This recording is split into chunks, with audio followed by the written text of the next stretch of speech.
Assalamualaikum, selamat pagi semuanya. Waalaikumsalam, Prof. Yuk, kita Waalaikumsalam mulai. warahmatullahi wabarakatuh. Ya, teman-temannya dipanggil ya.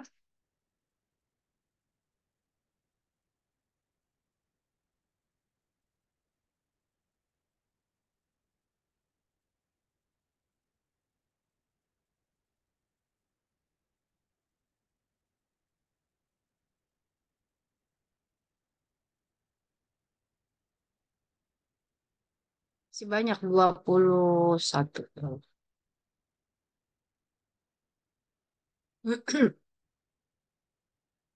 Basil ada dua, Basil. Pakai pakai device, pakai dua device.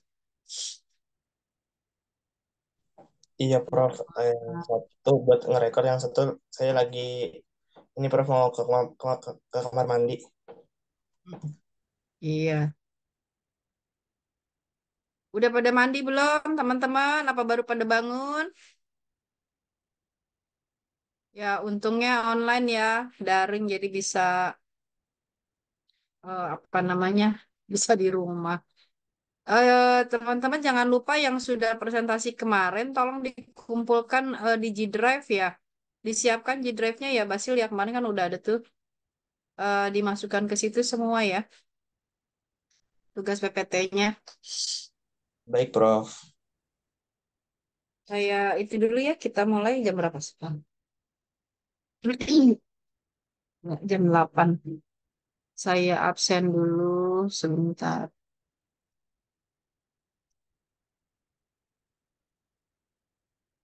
API.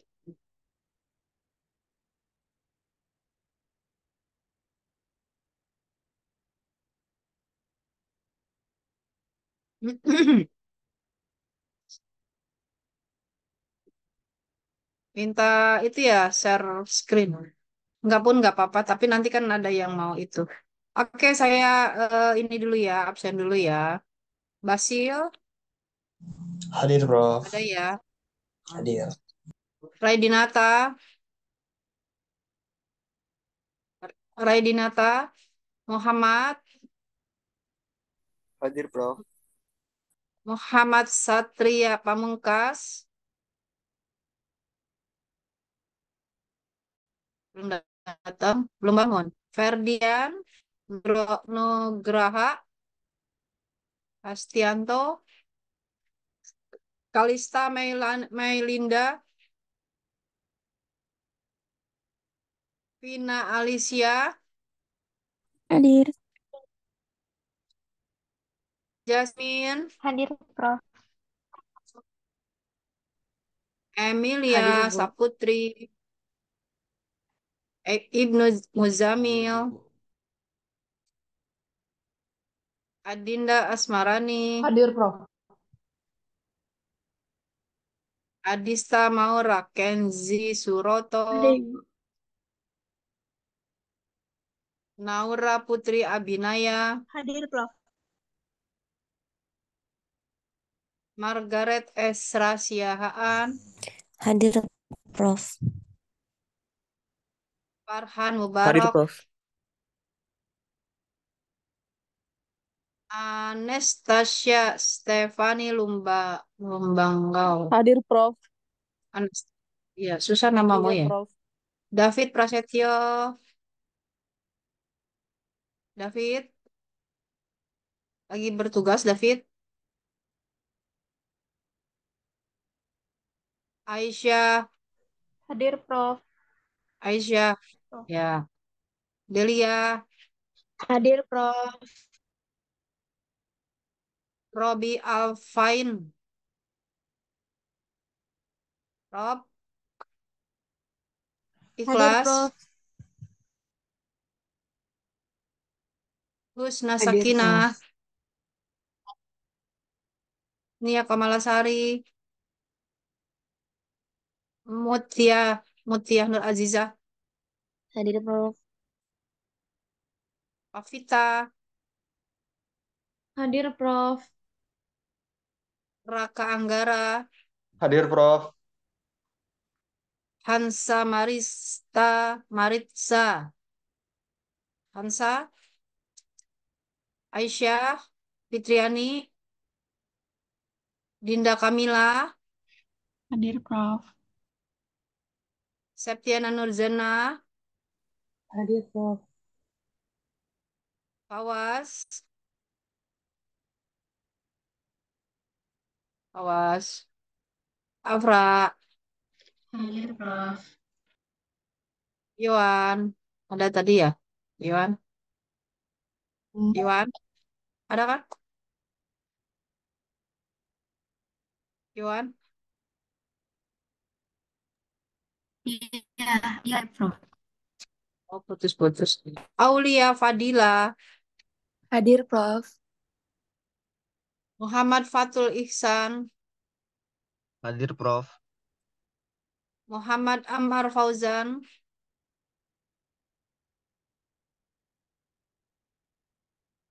Nanda Yudita Sahra, Hadir, Prof. Miftah, Miftah Usyada, Hadir, Prof. Agung Nugroho, Muhammad Akbar Al Hafiz Asa, Muhammad Akbar, Muhammad Dimas, Hadir, Prof. Ratu Mutiara Purnamasari, Ratu Adinda, Hadir, Ibu. Aldini, Hadir, Prof.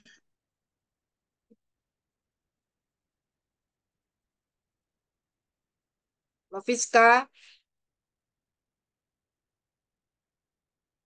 Daya. Ada yang belum dipanggil? Mohon maaf, Prof. Dini. Tadi saya terlewat ya, atau gimana, Prof. Dini? David Oh, Prasetyo. iya kirain kamu lagi tugas nggak, David? Tidak, Prof. Dini. Oh, Tadi jaringannya sempat itu buruk ya. Jadi ya. Yohan tadi ada ya. Siapa lagi yang belum? Maaf, Raidinata Irza hadir, Prof. Baru Ya, join. siapa? Raidinata Irza, Prof. Lain. Nomor berapa ya? Apa kamu? Nomor dua kalau nggak salah, Prof. Yang paling atas. Oh iya, betul. Terus ada lagi? Satria Pamungkas, Prof. Nomor berapa? Ibu. Di atas juga, kalau tidak salah. Muhammad Satya Pamungkas. Oke, terus Ya. siapa lagi? Prof. Robi Alfain, Prof. Siapa? Robi Alfain. Robi Alven nomor berapa, Robi? Nggak hafal ya? Oh ini dia, nomor 20 ya, kamu ingetin. Terus siapa lagi? Kansa, Prof. Mama.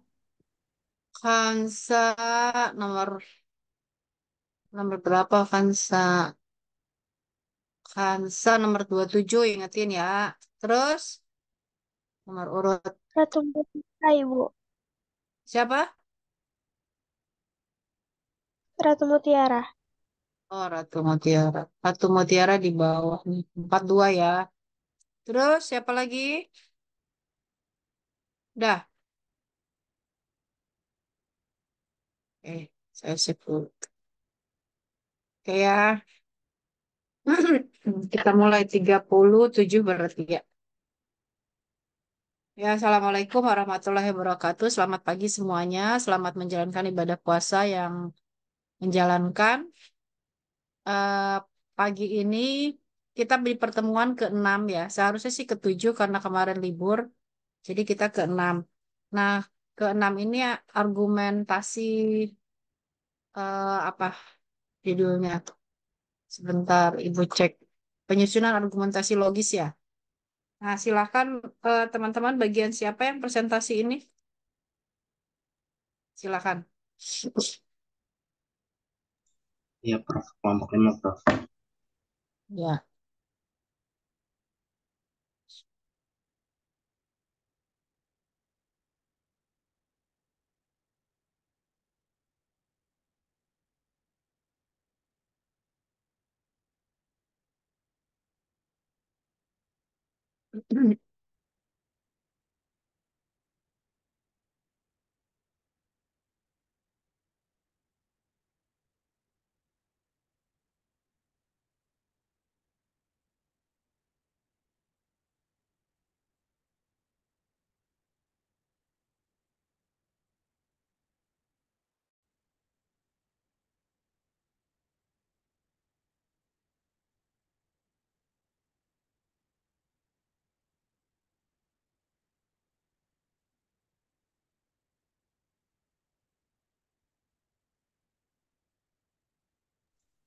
Iya, kami izin mulai ya, Prof.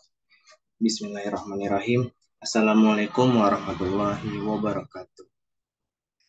Selamat pagi, Prof. Dini, dan selamat pagi, teman-teman semua.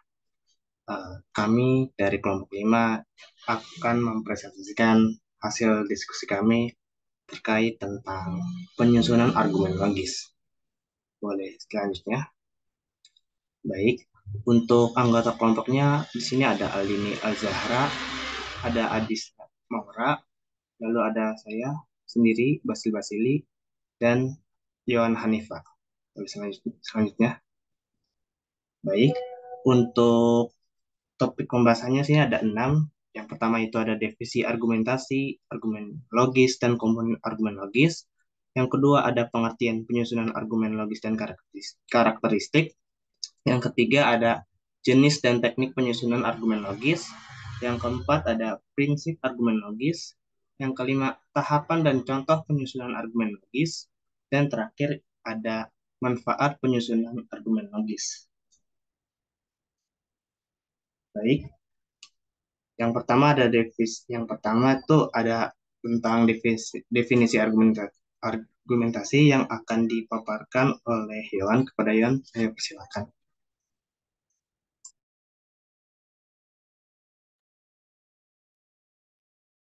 Baik, terima kasih Pak Bagio. Pertama untuk paparan argumen. Jadi secara istilah, argumen adalah sesuatu yang dikemukakan ketika individu menyampaikan pendapat menurut perspektifnya masing-masing individu itu sendiri. Jadi argumen juga dapat diartikan sebagai proses secara dialogis yang menghadirkan pendapat berbeda yang didukung oleh alasan suatu masalah dengan tujuan meyakinkan lawan bicara. Menurut Roger, argumentasi adalah proses mengajukan pendapat atau kesimpulan dengan menggunakan bukti dan dalil yang dapat dipertanggungjawabkan dengan tujuan untuk mempengaruhi orang lain.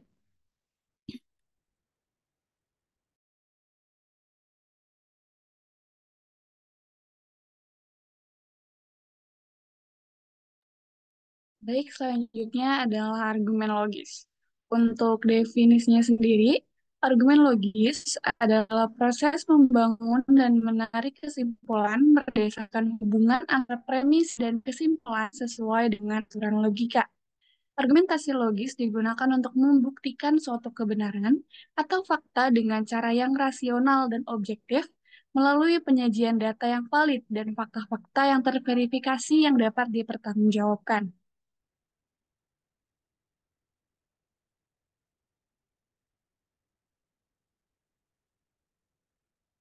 Selanjutnya ada komponen argumen logis.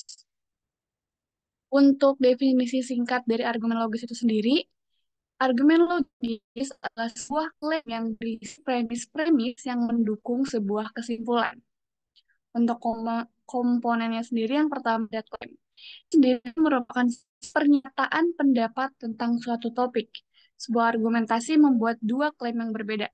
Yang pertama, klaim faktual yang menyatakan bahwa premis argumen itu. Yang kedua ada klaim inferensial yang menyatakan bahwa premis mendukung kesimpulan, jadi belum tentu benar. Contoh dari klaim sendiri, yang pertama, John mungkin akan menerima promosi berikutnya. Yang kedua, film itu mendapat ulasan yang buruk.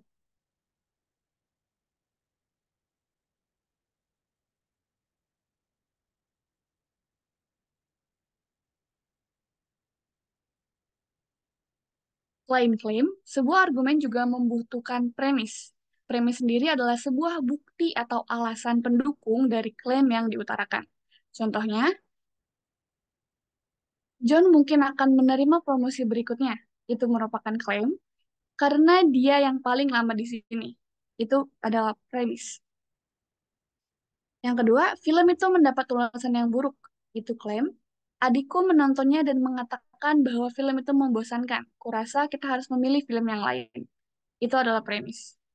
Dari dua pernyataan tersebut, kita dapat menarik kesimpulan atau hasil logis dari klaim dan premis yang disajikan. Yakni yang pertama, John akan menerima promosi berikutnya. Yang kedua, kita harus memilih film lain. Jadi dari penjelasan ini dapat ditarik kesimpulan bahwa ada 3 komponen argumen logis. Yang pertama itu klaim, yang kedua premis, yang ketiga kesimpulan.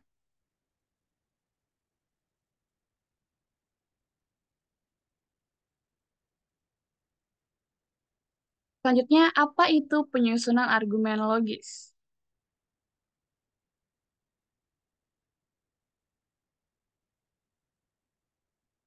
Penyusunan argumen logis adalah proses membuat argumentasi yang terstruktur, terkait, dan berdasarkan pendukung yang logis dan terpercaya. Untuk selanjutnya berikutnya akan dijelaskan oleh rekan saya.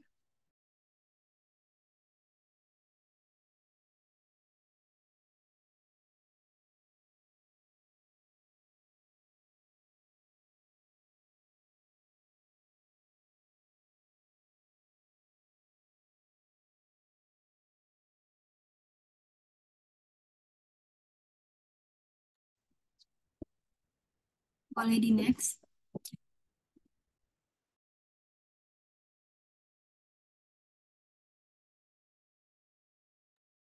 Ya, selanjutnya itu ada karakteristik penyusunan argumen logis.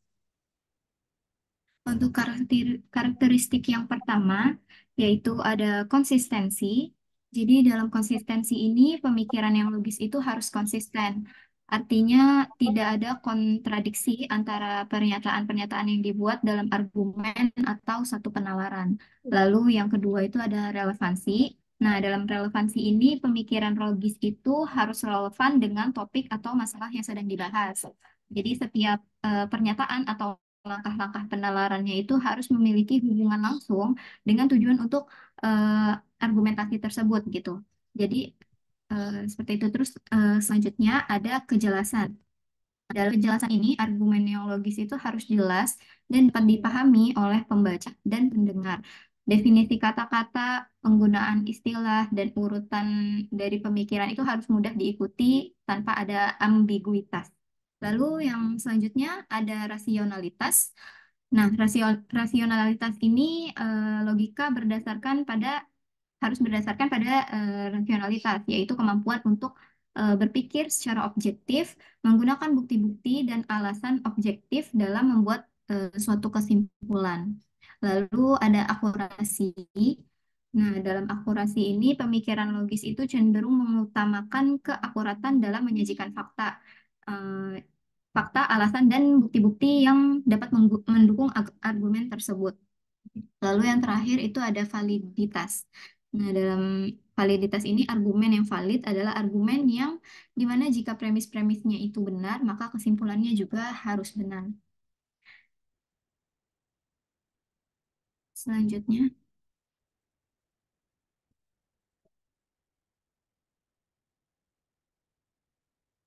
Nah, selanjutnya di sini ada teknik, jenis dan teknik penyusunan argumen logis.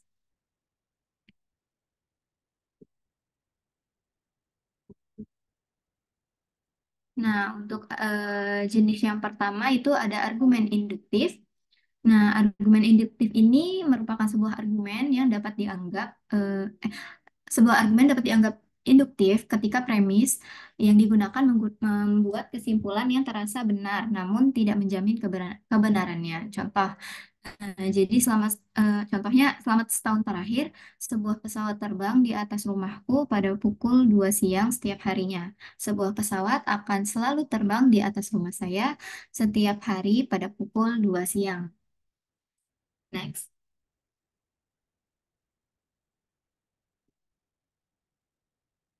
Selanjutnya ini ada argumen deduktif.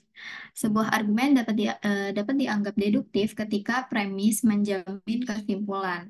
Jadi dalam argumen deduktif ini, individu bermaksud bahwa jika premis-premisnya benar, maka kesimpulannya juga harus benar. Contoh, semua kucing adalah mamalia dan harimau adalah kucing. Jadi harimau adalah mamalia. Gitu. Boleh di next.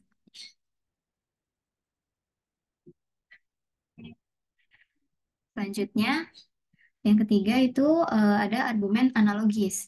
Nah, dalam argumen analogis ini suatu bentuk argumentasi yang menggunakan analogi atau perbandingan antara dua situasi atau objek yang mirip untuk menghasilkan kesimpulan yang logis. Contohnya, seperti halnya burung yang biasa terbang dengan sayapnya, maka pesawat juga bisa. Seperti itu. Untuk pembahasan selanjutnya akan dijelaskan oleh rekan saya. Silakan. Oke, terima kasih Yohan. Izin melanjutkan. Untuk selanjutnya adalah prinsip argumen logis. Yang pertama ada konsistensi, yaitu premis-premis harus konsisten satu sama lain dan tidak saling bertentangan. Yang kedua ada kecukupan, tuh premis-premis harus cukup untuk mendukung kesimpulan yang ingin dibuktikan. Dan yang terakhir ada relevansi, di mana premis-premis harus relevan dengan kesimpulan yang ingin dibuktikan. Next slide. Ini untuk tahap penyusunan argumen logis. Untuk premis, definisikan bukti atau alasan yang ada untuk membuktikan pernyataan individu terkait. Premis seringkali dimulai dengan kata-kata seperti karena, sejak, jelas, dan seterusnya. Untuk inferensi, itu mengambil satu atau lebih pernyataan yang disepakati sebagai benar dan menghasilkan pernyataan baru. Pernyataan baru ini seringkali menggunakan kata menyeratkan, menyarankan, atau karena itu. Yang ketiga ada kesimpulan, yaitu pernyataan akhir atau tahap akhir dari inferensi, validitasnya atau kebenarannya dikonfirmasi oleh kebenaran pernyataan premis dan pernyataan inferensi. Kesimpulan biasanya menggunakan kata-kata sebagai oleh karena itu, sehingga, dan sebagai kesimpulan. Slide.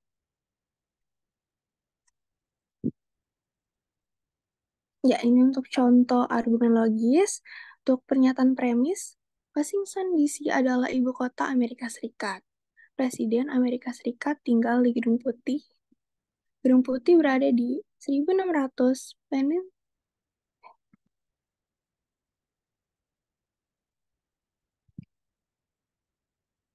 Pennsylvania Avenue, Washington DC. Kedua, pernyataan inferensi. Pernyataan ini menyeratkan bahwa Gedung Putih berlokasi di Washington DC. Pernyataan ini juga menyeratkan bahwa Presiden tinggal di Washington DC dengan tinggal di Gedung Putih. Dan yang terakhir ada pernyataan kesimpulan. Oleh karena itu, Presiden Amerika Serikat tinggal di ibu kota Amerika Serikat. Next slide. Manfaat penyusunan argumen logis. Argumentasi memiliki peran penting dalam kegiatan pembelajaran karena memberikan kesempatan kepada siswa atau mahasiswa untuk terlibat dalam diskusi kelompok dan saling memberikan pendapat yang menunjukkan sejauh mana pemahaman konsep, keterampilan, dan kemampuan penalaran ilmiah. Melalui kegiatan argumentasi di kelas, siswa atau mahasiswa terlibat dalam memberikan bukti, data, serta teori yang valid untuk mendukung pendapat terhadap suatu permasalahan. Next slide. Ya. Mungkin itu aja dari kelompok 5. Ada yang ingin bertanya? Ya, silakan. Ada yang ingin ditanyakan, teman-teman, tentang argumentasi ya dan premis. Silakan. Kalau tidak ada yang tanya, nanti saya yang tanya. Ya, ditutup dulu slide-nya, Basil. Ini Basil apa siapa ini? Oh, Jasmine ya. Ya, jadi bagaimana tentang argumentasi? Jadi kalau Anda nanti punya argumentasi apapun ya, kan dalam kehidupan sehari-hari, kalian suka berpendapat. Nah, intinya argumentasi itu adalah pendapat. Nah, tetapi tidak semua pendapat itu logis. Ya, kemudian tidak selamanya apa namanya argumentasi itu dapat diterima oleh orang lain gitu ya, ilmiah gitu ya. Logis, ilmiah kan ada beberapa apa namanya yang biasanya kita apa kelompokkan gitu ya bahwa argumen itu ada argumen ilmiah, kemudian argumen yang logis, baik induktif mau baik secara induktif maupun deduktif gitu ya. Jadi sebenarnya intinya itu argumen itu ada argumen ilmiah, tetapi ilmiah itu harus eh, apa namanya mengikuti alur berpikir deduktif atau induktif. Nah, bagaimana eh, apa namanya? Bagaimana argumentasi yang ilmiah, yang logis ya, yang ilmiah itu yang logis.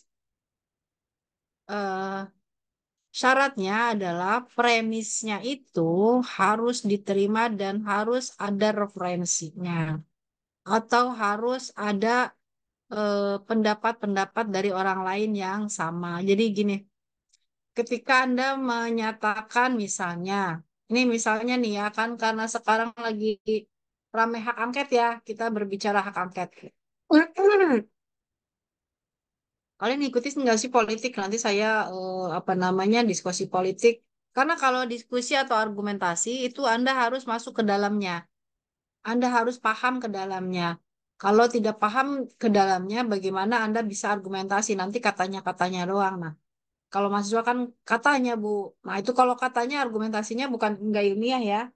Jadi argumentasi ilmiah itu yang punya referensi atau yang punya pembanding tadi ya. Nah, misalnya gini, ketika ada hak angket. Nah, ini kan DPR mendorong hak angket. Kemudian kata Undang-Undang Pemilu bahwa tidak usah pakai hak angket karena cukup ke MK. Dalam undang-undang kan seperti itu. Nah, kemudian kita bingung sendiri nih masyarakat. Karena terus terang ya, saya kan juga nggak paham masalah politik. Tetapi semua saya ikutin gitu ya. Apa sih ini yang diributkan? Jadi keingintahuan mahasiswa ketika akan berargumentasi itu harus besar keingintahuannya.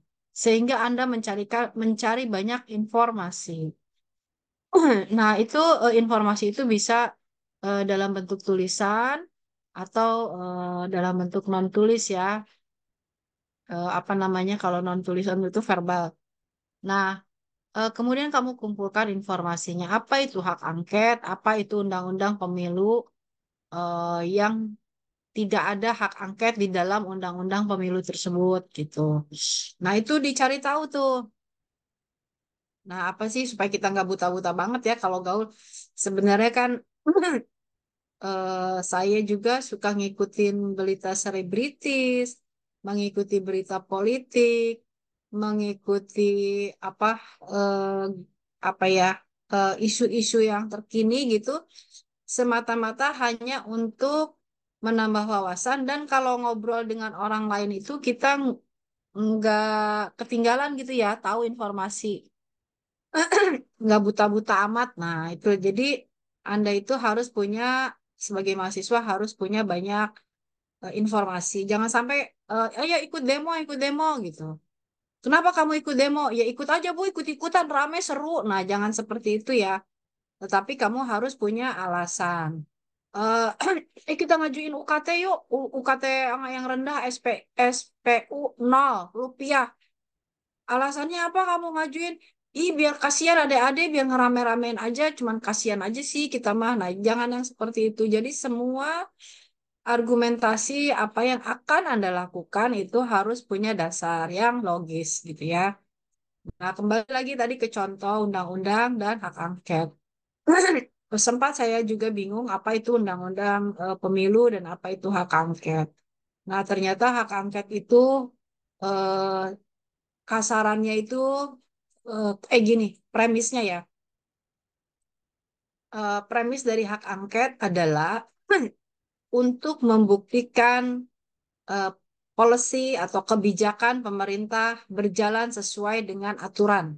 Nah, gitu. Jadi kesimpulannya itu seperti itu. Eh, Apa namanya DPR itu kan pengawasan ya, pengawasan terhadap kerja pemerintah. Nah, apa DPR ini akan mengawasi kebijakan-kebijakan yang dilakukan oleh pemerintah. Maka dilakukan hak angket khususnya untuk masalah pemilu gitu ya. Jadi nah, ketika mengumpulkan premis-premis dari hak angket itu yang katanya em, melakukan pengawasan terhadap policy atau kebijakan, maka kamu cari tuh premis-premis tentang apa namanya kebijakan gitu ya, dan premis-premis tentang pengawasan. Apa yang harus dilakukan DPR untuk apa namanya kan sebagai perwakilan dari rakyat gitu ya. Nah, siapa tahu nih ada mahasiswa di sini yang nanti ke depan calon legislatif ya. Yang saya tahu ada dari mahasiswa Arab alumni eh, Bang Reza ya kalau nggak salah. Itu menjadi calon legislatif di Banten ya dari Partai PKS. Nah, saya turut bangga juga ada mahasiswa yang masuk ke calon legislatif. Nah, jadi seperti itu. Jadi, kenapa demikian? Karena mahasiswa ini dulu, kalau argumentasi pasti premis-premisnya tuh bagus gitu ya, memberikan penjelasan-penjelasan yang benar. Jadi akan terlihat bagaimana mahasiswa yang punya kepemimpinan berargumen itu premis-premisnya bagus ketimbang nanti kamu kalau memilih eh, ketua BEM misalnya, ketimbang mahasiswa yang eh, apa namanya mengungkapkan visi misi ya argumen tetapi tidak memiliki premis-premis yang jelas. Nah, itu contohnya ya. Apa namanya dalam kehidupan sehari-hari itu eh, bahwa argumentasi logis itu perlu gitu. Nah, terus kembali lagi ke apa namanya eh, tadi ya masalah MK dan hak angket. Jadi eh, saya pun baru tahu bahwa fungsi MK, fungsi hak angket itu ya, nah berdasarkan dari premis-premis. Oh, premisnya begini, premisnya begini. Kalau Anda tidak mengetahui, maka Anda bilang iya, ih ngapain ih sibuk-sibuk gitu ya. Terus mahasiswa ya udah sih bikin ini aja. Nah, tapi nggak tahu alasannya kenapa kan sering banget ya mahasiswa ikut rame-rame lah sama teman-temannya gitu pendapatnya. Biasanya kan ikut pendapat yang terbanyak ya biasanya mahasiswa. Nah, kemudian melihat lagi saya, MK itu untuk apa? Mahkamah Konstitusi. Mahkamah Konstitusi untuk pemilu itu undang-undangnya lebih kepada apa namanya memvalidasi temuan-temuan hasil hitung gitu ya. Selama belum terkonfirmasi, belum apa tidak valid informasi apa namanya penghitungan, maka jatuhnya ke MK. Jadi sangat berbeda antara hak angket dan MK. Begitu ya. Jadi ini untuk pembanding. Jadi nanti kalau ada misalnya Anda akan melakukan penelitian tentang kemiskinan gitu ya karena di tugasnya kan nanti Anda akan harus membuat esai tentang kemiskinan atau membuat esai tentang transgender ya. Nah, ini juga transgender juga apa namanya lagi hangat ya di kalangan anak muda bagaimana apa bargaining atau posisi dari transgender ini bagaimana orang-orangnya apakah menurut hak asasi manusia itu adalah hak asasinya tetapi menurut apa namanya perilaku norma dan seterusnya itu sebenarnya bertentangan dan seterusnya. Nah, kembali lagi misalnya kayak ke kemiskinan, apakah kemiskinan itu dipengaruhi oleh pendidikan? Ya, kemudian apakah kemiskinan itu dipengaruhi oleh sumber daya manusia atau sumber daya alam dan seterusnya? Itu adalah premis-premis yang bisa kamu temukan dari referensi-referensi. Jadi ketika apa namanya menyimpulkan suatu argumentasi, maka alasan-alasan itu kamu identifikasi, kumpulkan semua alasan-alasannya. Kayak tadi tuh alasannya slide yang film-film ya tentang film. Film itu nggak bagus gitu. Tidak bagus itu kan subjektif ya. Tidak bagus menurut Nora, belum tentu tidak bagus menurut Miftah, belum tentu bagus menurut Dinda. Jadi eh, kan ada yang bilang gini, itu kalau bagus tidak bagus mah subjektif, gimana yang nontonnya kan gitu ya. Apalagi kalau itu sebuah film karya seni. Kalau karya seni itu kan memang tidak bisa diukur apa namanya kata orang ya, tidak bisa diukur secara objektif gitu. Namun kamu bisa menyebarkan angket dalam penelitian misalnya. menyebar atau mencari informasi berapa bintangnya ya kalau di itu ya kalau di film kan ada bintangnya, kemudian nonton trailernya. Nah, itu adalah pendukung-pendukung dari premis. Bagaimana film itu katanya nggak bagus. Oh, lihat trailernya. Oh, trailernya. Terus kemudian lihat bintangnya. Kemudian berapa yang like-nya, subscribe-nya dari trailer tersebut gitu ya. Nah, itu adalah upaya mendukung dari argumentasi logis, apa namanya, menggunakan premis-premis, apa namanya, memvalidasi dari premis-premis ya. Nah, itu salah satu contoh. Jadi kalau sekarang sih banyak ya memvalidasi walaupun agak pusing karena banyak hoaxnya juga ya. Nah, tapi itu dapat membantu gitu, banyak membantu daripada dulu yang informasi itu keep, nggak ada informasi media sosial zaman saya SM, zaman saya kuliah pun tak ada ya. Zaman saya kuliah kan belum ada HP ya. Kemudian informasi ya taunya cuma dari TV, TV pun hanya ada TVRI dan TV, TPI kalau dulu TV, Televisi Pendidikan Indonesia yang sekarang udah tidak ada lagi ya. Hanya dua itu dulu televisi. Oh ada RCTI deh ya. RCTI, TPI, sama TVRI. Dulu hanya tiga itu. Kalau sekarang kan sudah sangat luas sehingga argumentasi atau premis-premis itu bisa divalidasi dari berbagai sumber gitu. Jadi harus dari berbagai sumber. Nah, itulah apa namanya tentang argumentasi. Nah, sekarang kesimpulannya kan ada dua argumentasi ya. Argumentasi induktif dan argumentasi deduktif. Nah, untuk penelitian kualitatif Anda menggunakan argumentasi yang mana? Induktif atau deduktif? Untuk kualitatif, coba tadi tayangkan lagi yang induktif sama deduktif, supaya kita bisa menyimpulkan yang mana yang masuk kualitatif, yang mana yang masuk kuantitatif, yang kualitatif mana, yang kuantitatif mana. Coba yang deduktif sama yang induktif.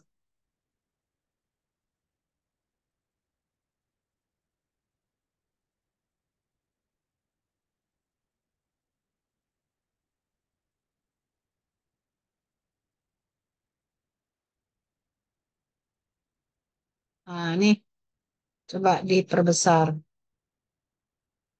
Nah, ini argumentasi induktif. Contohnya, pesawat terbang di atas rumahku pada pukul 2 siang setiap harinya ada di itu gitu ya, apa lewat gitu ya. Kemudian eh, apa namanya, Anda tuh bilang gini, biasanya gini ya kalau orang rumah saya itu tempat lalu lintas pesawat terbang. Kan pesawat terbang itu ada jalannya ya. Nah, ada jalannya. Nah, rumah saya itu dipakai jalan lalu lintasnya pesawat. Nah, karena jalannya pesawat, maka setiap jam sekian, sekian, sekian, ya kayak jalan kereta lah ya. Rumah saya dekat jalan kereta. Kalau pesawat tuh apa namanya, imajinasinya agak susah. Depan rumah saya itu jalan kereta misalnya. Setiap 10 menit kereta api lewat gitu ya. Tapi kemudian ini induktifnya. Terus kamu perhatikan. Oh iya, setiap ini lewat gitu ya, kamu catat. Setiap ini lewat. Lewatnya yang dari yang mana? Dari yang arah kanan atau yang dari arah kiri? Kamu catat karena ini ceritanya kamu lagi melakukan penelitian masalah transportasi ya. Bagaimana apa itu namanya tiang apa namanya tiang tiang bukan tiang apa kereta api yang lalu lintas. Bagaimana berapa lama harus ditutup ya, berapa lama harus dibuka, apakah tiang oh tiang sih bukan tiang namanya apa sih namanya itu Palang eh ya, Bu. ya palang. Oh, Apakah palang kereta itu eh, harus dibuat atau tidak gitu ya? Karena kan banyak tuh palang kereta yang belum dibikin ya, belum ada. Itu yang di yang di mau ke arah Perumnas 3 sampai sekarang heran ya itu kan rame banget ya. Nah, itu sampai sekarang juga belum ada palang kereta padahal kan itu penting banget. Nah, Anda nih ceritanya mau melakukan penelitian. Kemudian palang kereta itu apa? Anda tuh melakukan penelitian, misalnya Anda sebagai mahasiswa transportasi yang ingin menyimpulkan eh, seberapa penting palang palang kereta itu difungsikan atau dibuat gitu ya. Terus kamu nongkrong aja di pinggir apa jalan kereta, terus lihat persekian menit berapa lewat yang lewat kanan, lewat kiri gitu ya, terus gitu terus berapa kendaraan yang lalu lalang, dan seterusnya. Nah, ini adalah pemikiran induktif. Jadi, mengumpulkan informasi dari melihat observasi, kemudian kamu bertanya sama masyarakat setempat. Pernah kejadian nggak ini kecelakaan? Kok aneh ya nggak ada palang pintunya, palang pintu keretanya? Terus siapa yang jaga? Terus kalau malam siapa? Dan seterusnya kamu tanya gitu ya ke masyarakat sekitar.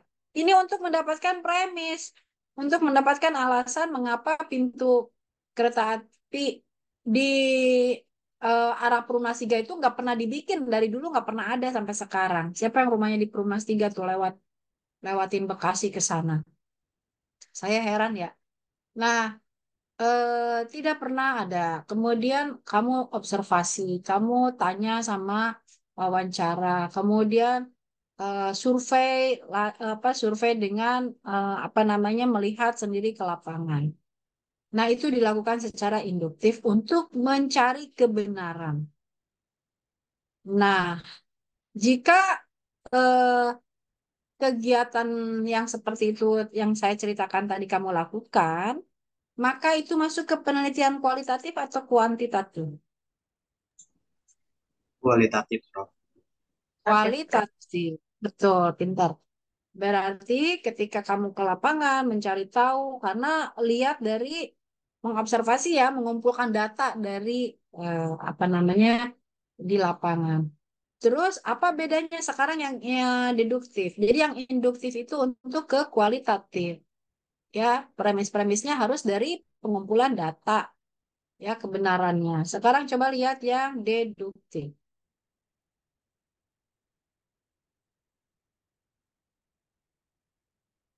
Nah, ini yang deduktif. Kalau deduktif, itu kesimpulannya premis-premisnya benar. Kenapa? Karena berbasis pada teori. Semua kucing adalah mamalia. Iyalah ya, itu kan teorinya juga mamalia. Kemudian ditanya sama anak kecil, ap- eh, yang membedakan mamalia itu dan bukan mamalia apa? Terus saya dulu kalau mengajarkan anak, yang ada kupingnya katanya. Saya, kalau ada kupingnya, dia menyusui, saya bilang gitu. Nah, karena apa? Karena kita melihat satu teoritis. Teorinya bahwa makhluk hidup jika dia punya apa berkembang biaknya itu membedakan gini. Kalau anak kecil ya, membedakan yang mana yang bertelur dan mana yang beranak gitu ya. Nah, ini soal IPA kan, biasanya di IPA kan begitu. Mana yang bertelur dan mana yang beranak. Terus anak-anak kan suka tanya, eh, mana yang bertelur, mana yang beranak, di mana dilihat perbedaannya. Nah, kalau yang bertelur itu biasanya ternak dan tidak mempunyai kuping. Coba perhatikan, kumpulkan jenis-jenisnya gitu. Karena itu awalnya dari teori dulu, baru dikumpulkan bukti-buktinya. Kemudian yang beranak yang punya kuping, yang punya yang iya yang beranak yang punya kuping. Kumpulkan hewan-hewan yang punya kuping gitu kalau dia anak SD ya. Terus dia kumpulin kambing, anjing dan seterusnya. Nah, terus anak-anak itu menyimpulkan sendiri. Jadi, mana kelompok mamalia, mana kelompok apa namanya ternak gitu ya. Kemudian disimpulkan oleh oleh siswa-siswa. Nah, biasanya kalau deduktif larinya ke penelitian kuantitatif. Karena diawali dengan apa namanya? Diawali dengan teori dulu ya. Ya. Iya, diawali dengan teori dulu, argumennya itu logis gitu ya. Dan pasti premisnya juga logis, benar gitu. Jadi apa ya, kalau di kuantitatif itu menguji kebenaran lah gitu intinya. Jadi kalau argumen deduktif itu menguji pada kebenaran. Ya, kalau induktif belum tentu kebenarannya. Ketika kamu kan logikanya gini, kalau ada jalan kereta harusnya ada palang pintu kereta gitu ya. Mengapa? Agar tidak terjadi kecelakaan kan premisnya gitu. Tetapi induktif itu belum tentu kesimpulannya bahwa semua jalan kereta itu ada palang pintu kereta. Itu apa namanya kesimpulannya. Kalau induktif seperti itu. Jadi belum tentu yang kita pikirkan premisnya itu benar. Tetapi kalau deduktif, karena dia argumentasi logis, ilmiah, maka kesimpulannya itu pasti benar. Jadi menguji pada kesimpulan yang benar. Begitu kira-kira ya. Jadi diingat argumentasi induktif itu masuk pada untuk apa namanya memecahkan masalah secara kualitatif. Nah, minggu depan kan pemecahan masalah dalam penelitian ya. Kemudian yang induktif adalah yang deduktif adalah pemecahan masalah pada kuantitatif. Kalau kuantitatif biasanya menguji pada teori-teori atau menguji pada premis-premis yang sudah benar. Gitu kesimpulan dari apa namanya pertemuan kali ini. Ada pertanyaan nggak? Ada kebingungan nggak? Udah paham ya? Paham belum? Nah, sekarang coba eh, tolong ke slide 11.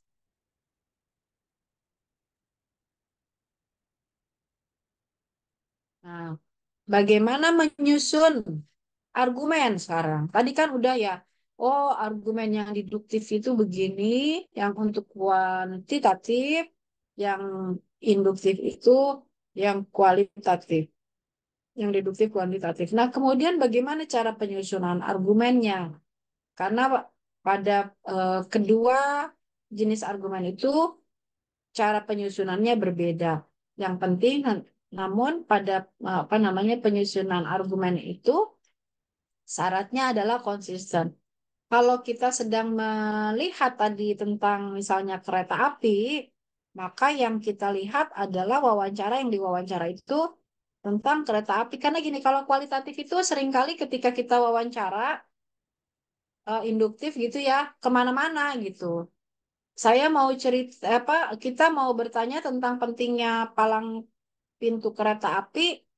Nanti yang keluar dari masyarakat itu, misalnya yang menjaga palangnya, karena yang menjaga palang itu sebenarnya piket gitu ya, ada piketnya. Jadi nggak perlu, karena nanti kalau ada palang pintu itu nggak punya penghasilan yang apa namanya, remannya ya, yang jaganya itu, yang sip-sipannya itu nggak punya penghasilan, Bu. Jadi nggak usah perlu dipakai palang pintu gitu. Cukup oleh apa SDM aja supaya ada pekerjaan. Dia itu ada sip-sipan, semua orang yang ngasih uang itu dikumpulkan dan dijadikan satu, kemudian itu nanti dibagi sesuai jam kerja begitu ya. Nah, nanyanya sampai ke sana. Padahal kita nggak nanya tentang apa pekerjaan atau apa ya apa pemanfaatan dari orang-orang yang jaga palang pintu ya. Kalau kita kan sebenarnya mau wawancara apakah penting palang pintu kereta api gitu. Tapi karena kita nanyanya kemana-mana tidak konsisten dan tidak relevan biasanya ya, maka penelitian kualitatif itu sering sekali, kan kalau penelitian kualitatif itu seperti bola salju ya, bertanya menjadi besar, bertanya lagi menjadi besar, saking besar-besarnya si peneliti bingung, jadi kesimpulannya gimana ya? Nah, kadang begitu kalau di kualitatif. Ya, jadi eh, dijaga konsistensinya ketika mau bertanya itu wawancara, makanya ada panduan wawancara atau panduan pengamatan atau panduan apa namanya lapangan ya, survei dan seterusnya. Kemudian harus relevan instrumen-instrumen itu, pertanyaan-pertanyaan itu, dan harus jelas.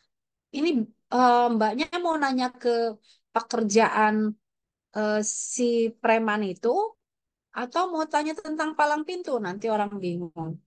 Ya, ketika sidang nanti bingung.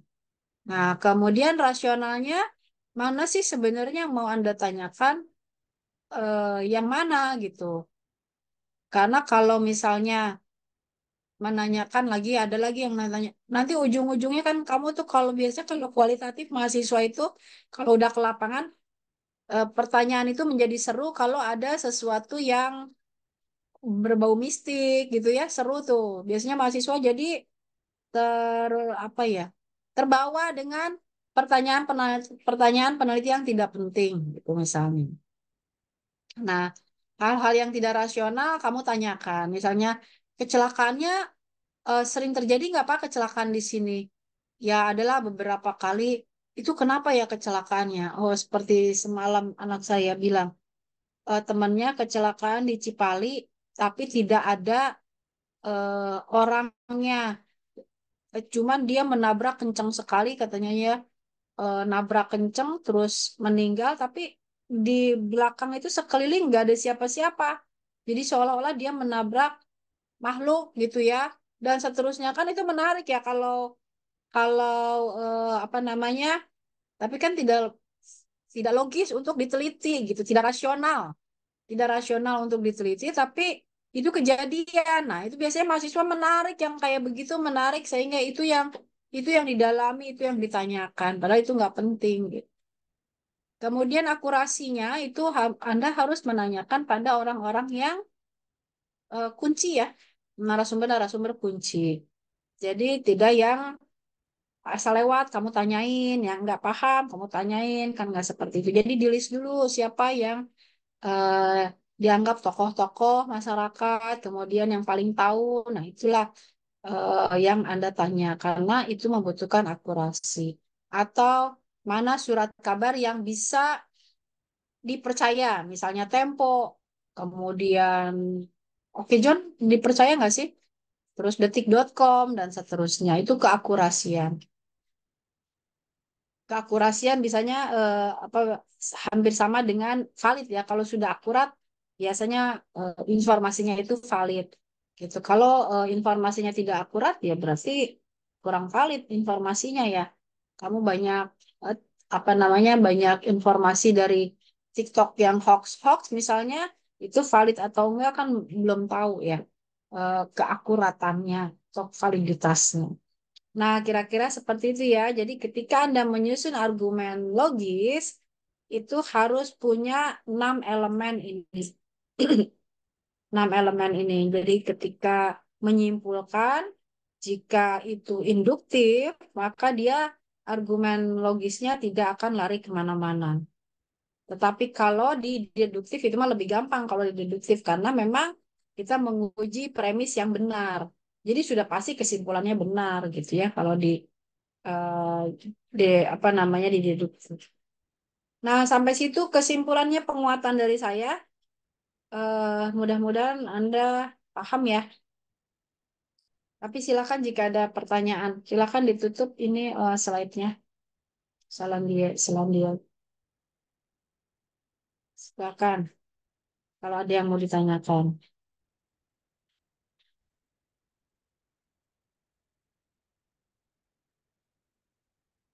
Nah, kalau tidak ada yang ditanyakan sekarang, sebentar. Hmm, ini pertemuan ke-6 ya.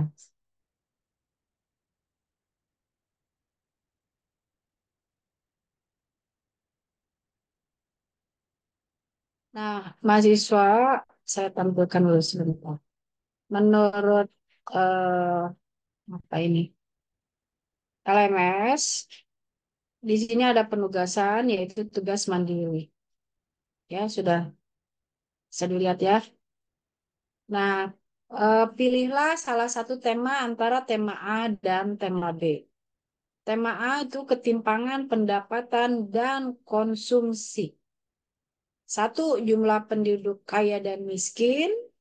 Nah, sekarang ini ya, menggunakan presentasi, kemudian menggunakan data, ya biasanya ini kalau jumlah penduduk kaya dan miskin, kalau menggunakan data kuantitatif, maka menguji kebenaran.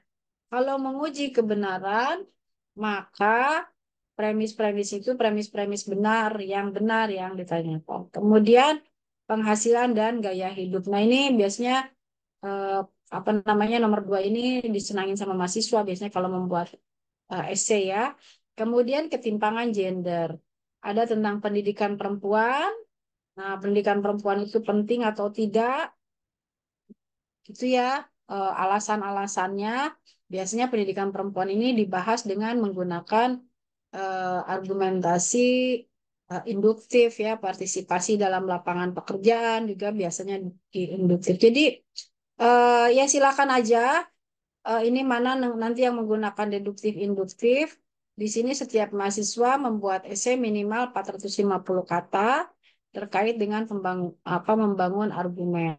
Pada bagian esai silakan eh, disimpulkan menggunakan induktif atau deduktif. Tuliskan sumber yang digunakan dalam bentuk daftar pustaka. Nah, tugasnya adalah ini, silakan dipilih temanya. Nah, kemudian teman-teman, saya tidak menuntut eh, esai ini selesai minggu depan karena minggu depan masih ada materi yang bisa mendukung pada penulisan esai ya. Misalnya pengevaluasian asumsi suatu argumen dan sumber bukti, kemudian oh udah ya, masalahnya nanti. Nah, setelah pertemuan ke-6, pengevaluasian asumsi suatu argumen dan sumber bukti, maka penugasan esai dikumpulkan. Nah, sekarang kalian harus mencari ini aja, premis-premis ya, alasan-alasan dari tema A dan tema B. Itu saja ya tugasnya. Silakan dikumpulkan nanti setelah pertemuan besok. Nah, tetapi sekarang boleh Anda mencari tahu dulu, karena mencari tahu itu membutuhkan waktu yang cukup gitu ya. Jadi silakan mencari tahu tentang tema yang akan mau dipilih. Begitu ada pertanyaan? Saya Prof, izin bertanya Prof. Ya, Ini uh, menyinggung pertemuan terakhir kemarin Prof. ya belum. Itu kan kemarin kita kan ini ya kayak mencari artikel terus di paparin itu Ya. tugasnya itu dikumpulin di drive kah Prof? Kan kemarin sudah dikumpulkan ya, pertemuan kemarin yang berupa kelompok ya. Saya lihat udah 5 kelompok dikumpulkan. Oh sudah ya. Ah, Ah, udah ada 5 kelompok ini. Saya cek yang kemarin yang masuk. Karena kemarin kan kelompok ya tugasnya. Jadi kan saya bilang yang mengumpulkan per kelompok aja, nggak usah semuanya. Kalau saya lihat sih di sini, tadi saya sudah download ya. Kalau saya lihat eh, apa namanya, memang satu kelompok ini banyakan banget ya. Ini kelompoknya Delia, Adinda, Ibnu, Naura, Yohan. Nah, tugas kelompok ini. Udah dikumpulkan sih. Satu kelompoknya banyak banget ya. Ya nggak apa-apa untuk latihan. Itu aja ya, Basir. Ada lagi? iya baik Prof. Nah, kalau yang ini masing-masing ya esai. Saya mau lihat tulisannya yang bagus, bikin kalimatnya yang bagus. Boleh sekarang bikin draftnya dulu. Anda mau menentukan yang mana temanya, kemudian deduktif atau induktif, silakan dibuat draftnya dulu. Nah, setelah itu kita ikutin dulu pertemuan minggu depan. Baru kita merapikan tulisannya supaya tugasnya nggak numpuk ya, nggak kan 450 kata lumayan ya. Itu teman-teman sebenarnya 450 kata tuh nggak banyak ya kalau bikin eh, apa namanya latar belakang pendahuluan itu biasanya 450 kata. Nah, gitu ya. Nanti besok kita diskusikan lagi. Jadi mohon maaf karena saya jam 9 ada rapat. Sering banget ya hari Senin kita terganggu. Saya ada rapat, maka pertemuan kali ini ada pertanyaan nggak sebelum saya tutup? Dari saya cukup, Prof. Ya. Yang lain? Kalau Oh. tidak ada, silakan Anda cari dulu referensi-referensi yang mendukung terhadap tema tadi yang dipilih supaya nggak mepet ya mengerjakan tugasnya. Ya, sampai ketemu minggu depan. Mohon maaf, saya tinggal tinggal ya. Anda silakan cari referensi. Sampai ketemu minggu depan dengan eh, nomor 7 ya pertemuan ke-7 ya. Silakan disiapkan PPT-nya. Jangan lupa PPT yang sudah ada dimasukkan dalam satu G Drive ya, Basil ya. Tolong ya. Baik, Prof. Sampai ketemu minggu depan, teman-teman. Saya tutup, saya akhiri. Wabillahi taufiq wal hidayah. Wassalamualaikum warahmatullahi wabarakatuh. Waalaikumsalam Waalaikumsalam warahmatullahi warahmatullahi Warahmatullahi wabarakatuh, wabarakatuh. Prof. Syukran, Kak. Izin ya. Ya.